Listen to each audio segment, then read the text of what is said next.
about translocation RCC? So when we talk about translocation, it could be different partners that are involved in the translocation. It also includes amplification of TFE family. How do you treat them? Yeah, it's a great question. It's harder to extrapolate, right? Because those are smaller cohorts in all of these trials, and so sometimes they don't respond very well to immunotherapy-based combinations. We can use these combinations in those cohorts because they're now lenvatinib and pembrolizumab just gained an approval for an expanded label for non-clear cell kidney cancer. So I think it's worth a try.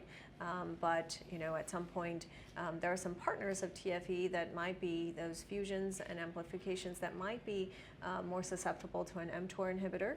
And so if your first line, immunotherapy-based combination, lenvatinib, pembrolizumab, doesn't work out, then perhaps in the second line setting, you're trying an mTOR inhibitor for those patients. Got it. And so one of the outlier in the combination therapy are the Chromophobe RCC. They're also outliers for single agent PD-1. So what is your take on Chromophobe metastatic patient, of course, Renée? Yes, thank you, Dr. Albiges. Unfortunately, yes, patients with Chromophobe RCC are not having great responses in most trials. And we know from a lot of basic science work that the immune landscape of Chromophobe RCC is very different from all subtypes. So it doesn't respond as well to immune-based therapies. And here in the Keynote B61, we see that the subgroup of Chromophobe RCC did respond less than the other subtypes, but we see around 28 to 30% objective response, which is more than any other treatment. So that's really promising for this subtype. And also, patients with RCC have really benefited from lenvatinib everolimus, which is one of the basic treatments that we had in RCC, but it does work in this setting. Okay, so we may want to go for a lenvatinib-based regimen combination in the lack of randomized data for now, in the absence of randomized data. So Chromophobe, challenging, but we are getting to at least some degree of response with combination-based strategy. Let's move on to even more rare entities. What about medullary carcinoma?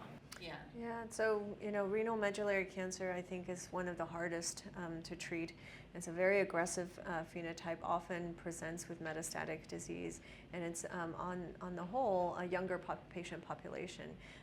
There's a propensity toward it with sickle cell trait, as we know, and also the MD Anderson group has done a really amazing job of really defining the biology behind renal medullary cancer and looking at SMARCB1 loss, and so really drilling down and figuring out whether those patients benefit from treatments. My practice is really cytotoxic chemotherapies for these patients. So best practice, I think, right now is still carboplatin and paclitaxel up front, and then second line gemcitabine with doxorubicin, a really hefty, old cytotoxic chemotherapies. But these very highly specialized centers, like our friends Pavlos and Nazar at MD Anderson, like the folks up here in Dana-Farber, they are really drilling down to look at that patient subtype and this aggressive histology. And they've just opened their fourth trial dedicated to RMC at MD Anderson. So I think it's important when we're able to stabilize those folks, because they often present with symptomatic disease, when we're able to stabilize those patients with our chemotherapies, that then they seek some more advanced therapy and trials so that we learn more about these patients overall. Thank you, Tian. And Shahla, could you speak to the collecting duct carcinoma? Yeah, I think it is one of the rarest of the variant histologies. So the collecting duct tumors were typically treated with cytotoxic chemotherapy, gemcitabine, cisplatin, but then the Calypso trial came in, which showed that they accrued 25 patients, and they showed that a phase 2 trial for cabozantinib, and they were able to accrue 23 patients completed treatment, and they showed a 35% overall response rate and a median progression-free survival for 6 months, and the trial met its endpoint. Therefore, yes, it's a small study, but it's a rare disease, so being able to at least see that a single agent cabozantinib works in this setting was a huge leap of science. Okay, so that's the bonsai study for our audience, but absolutely good to know that there may be a role for single agent TKI such as cabozantinib. Yes. We didn't touch on this rare entity that HLRCC. Tian, do you want to say a word about the work that has been conducted here in the US? Sure. There's been a great amount of work from mostly at the NCI and the Ram Srinivasan has really pioneered those the data behind erlotinib with bevacizumab, for example, also showing some disease activity for HLRCC.